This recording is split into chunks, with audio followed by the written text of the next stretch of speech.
You've set up the perfect intermittent fasting schedule, and after deciding which 8-hour portion of the day you'll spend eating and which 16-hour portion you'll be fasting for, you think this is going to be the easiest diet plan you've ever been on. And it really can be. Not only is intermittent fasting one of the most flexible diet plans that allows you to actually burn fat and keep it off, but it also can be a great tool for preventing muscle loss while losing that weight. For a long time, most experts were against the idea of skipping meals because of two big fears: muscle loss and slowing down your metabolism. But since then, research has shown that intermittent fasting provides the same kind of results as the regular calorie restriction type diets where you're typically eating more times per day. One of these studies compared a group on a traditional calorie restriction diet to intermittent fasting over the course of 6 months.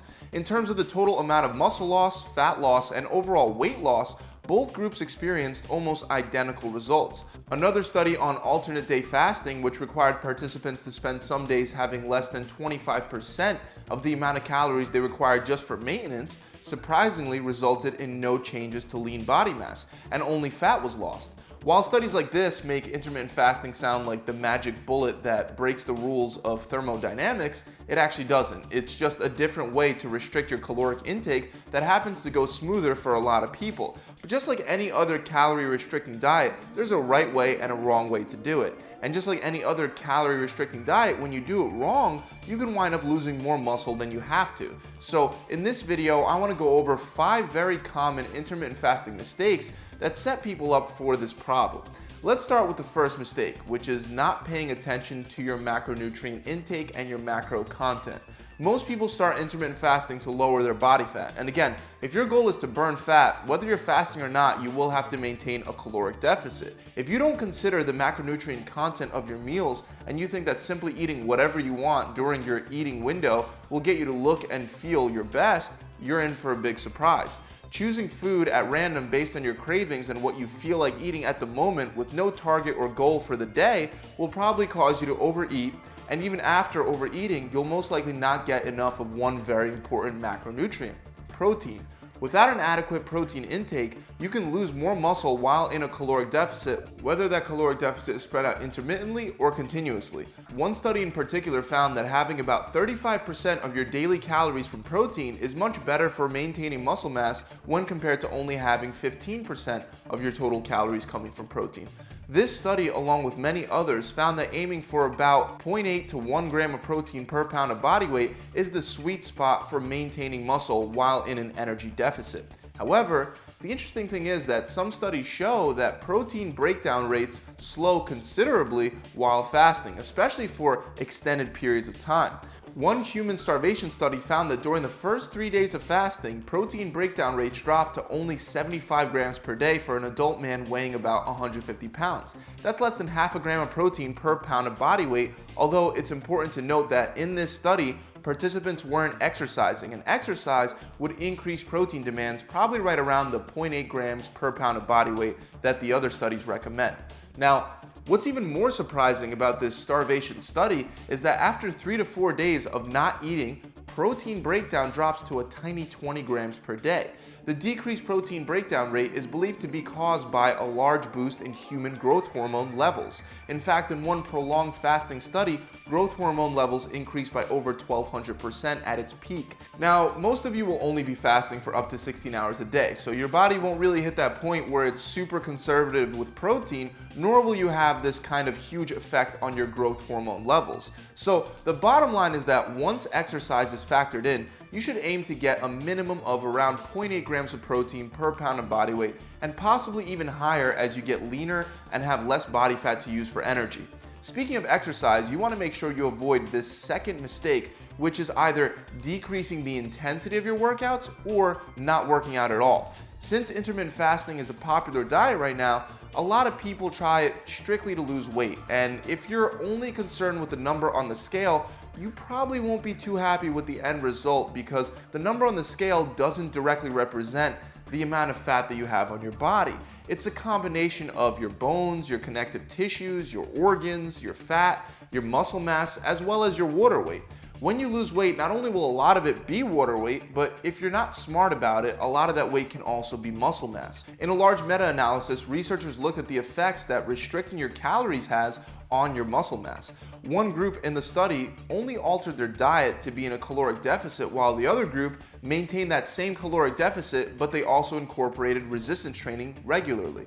The resistance training group lost 93% less muscle than the group that just restricted calories with diet alone, and both groups pretty much lost the same amount of weight and body fat. The researchers concluded that resistance training can help prevent almost 100% of the muscle loss that comes from restricting calories. So you might be thinking, what does that have to do with intermittent fasting? Well, like I said, most people use intermittent fasting to restrict their caloric intake so they can burn some fat. So don't make the mistake of dieting and doing tons of cardio without also incorporating some resistance training, because diet and cardio are great for burning fat, but they're not so great for preserving muscle mass. Studies show that resistance training, especially when performed at a high intensity, is much more effective at not only preventing muscle loss, but also at preventing the slowdown of your metabolism, even with really low calorie diets. Whether you're intermittently fasting or you're just cutting calories some other way, almost everyone will experience a point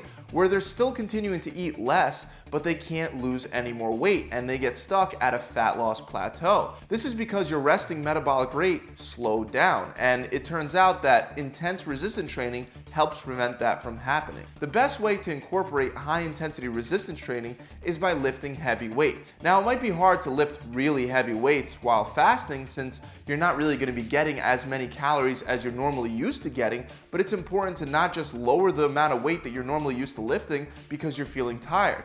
Aim for a set rep range for each exercise, like let's say 5 to 8 reps for example, and only drop down in the weight when you can no longer do the lower end of that rep range, which in this example would be the 5 reps. Once you absolutely can no longer do those 5 reps, no matter how much you struggle, then you can decrease the amount of weight that you're lifting by just enough to squeeze out at least 5 reps. Usually dropping by 5 to 10 pounds will be enough. Don't drop the weight by such a large amount that the exercise becomes easy. Remember, you shouldn't be able to exceed the upper limit of your rep range as well, which again, in this example, is 8 reps. It might be hard, but if you keep your compound lifts like squats, deadlifts, and bench press, if you keep those kind of compound lifts heavy while cutting, I promise you, you're gonna be a lot more impressed with your results at the end. Let's move on to the next mistake that causes unnecessary muscle loss: combining intermittent fasting with a really large reduction in your daily calories when you're allowed to eat. You don't want to do both of these at the same time. A lot of people will not only not eat for 16 hours, but then they continue to try to keep their calories really low during their 8-hour feeding window. They do this in an effort to try to burn fat faster. But just by limiting the amount of time that you have to eat per day to only an 8-hour interval, you'll most likely be reducing your daily caloric intake already. If you try to blindly keep calories really low on top of that when you're actually allowed to eat, you'll be more likely to quit and binge, which will ruin your progress, and if that doesn't happen, you'll still be more likely to lose more muscle throughout the process. This is because studies show that really large deficits accelerate muscle and strength losses. This is why I only recommend more aggressive diet plans only for the people that have a lot of body fat to lose. And those people absolutely need to have a long-term plan in place that they can transition to after a few weeks of sticking to a more aggressive cutting strategy. Otherwise, over time, you'll have less energy for your workouts, which will lead to losses in strength and muscle. So we don't want to just eat whatever we want during our eating window. We do want to set a target, but we also don't want to just drastically cut calories. For most people, a 20 to 25% reduction from maintenance calories during that 8-hour eating window will be enough, and it'll be easier to sustain for the long haul. An easy way to figure out what that would mean for you is by simply multiplying your body weight by 12. That'll give you the amount of calories you'll want to aim for during your eating window. Now, I already mentioned that out of those calories, you want to make sure that you're having enough protein, but another mistake that people make is they try to avoid carbs. Studies show that people that have a moderate amount of carbs when dieting will be able to perform better at higher intensities, which is exactly what we want. We want to maintain that higher intensity throughout a cut. Both low-fat and low-carb diets work equally as well for fat loss over time, but if my goal was strictly to preserve strength and muscle mass while dropping body fat, I would lean towards a diet higher in carbs. It's important to mention that this same study notes that if you're doing a higher fat diet, like let's say keto, after you adapt to using fat for energy, the only advantage that higher carb diets have is with the higher intensity levels. But for maintaining strength, that is important. So even though I recommend keeping carbs at least at a moderate level to preserve strength while cutting, if you're dead set on a low carb diet like keto, I want you to know that it's not impossible to preserve most of your muscle mass. You can try a cyclical ketogenic diet where you carb up 1 or 2 days a week and stay in ketosis the other 5 or 6 days. Or you could try a targeted ketogenic diet where you have 25 to 50 grams of carbs before your high intensity workouts. This will temporarily kick you out of ketosis, but with a high intensity workout using most of that glycogen, you'll be able to get back into ketosis pretty fast. Also, if you're going the keto route, just remember to, at the very least, make sure that you're eating enough fat to maintain your energy levels while cutting. My final tip to prevent muscle loss with intermittent fasting is to avoid excessive cardio. Now, I've mentioned this before, but too much cardio in combination with a calorie deficit can lead to muscle loss. If strength and muscle gains are your priority, I recommend avoiding frequent long-duration cardio sessions and instead keeping cardio sessions high in intensity for a total of 15 to 25 minutes in length, no more than 2 to 3 times a week. Also, I recommend starting with no cardio at all and gradually incorporating it in when you need to break through fat loss plateaus or if you want to slightly increase your daily caloric intake. That's it, guys. All the studies I mentioned today are linked up in the description if you want to go through them. But as always, I really hope this video has helped you out. And if it has, make sure you subscribe to this channel and hit that bell icon so you can be notified whenever I release new videos and new tips and tricks just like this. Also, if you're looking for a done-for-you approach to intermittent fasting, we include intermittent fasting plans as well as a number of other diet plans with our free 6-week challenge that has my clients losing an average of 20 pounds or 5% of their body fat in only 42 days. This challenge will come with a customized meal plan, a 42-day workout plan, and an accountability coach to help guide you through the entire process. The challenge is free, but there is a catch, and the catch is that you actually have to stick to the plan. If you're serious about making a transformation in the next 42 days and you want more than just another diet and workout plan that'll just sit there gathering dust because you never actually did it, then click the link below in the description to find out more about how our challenge works. Or you can just visit the website directly at gravitytransformation.com. I'll see you guys soon.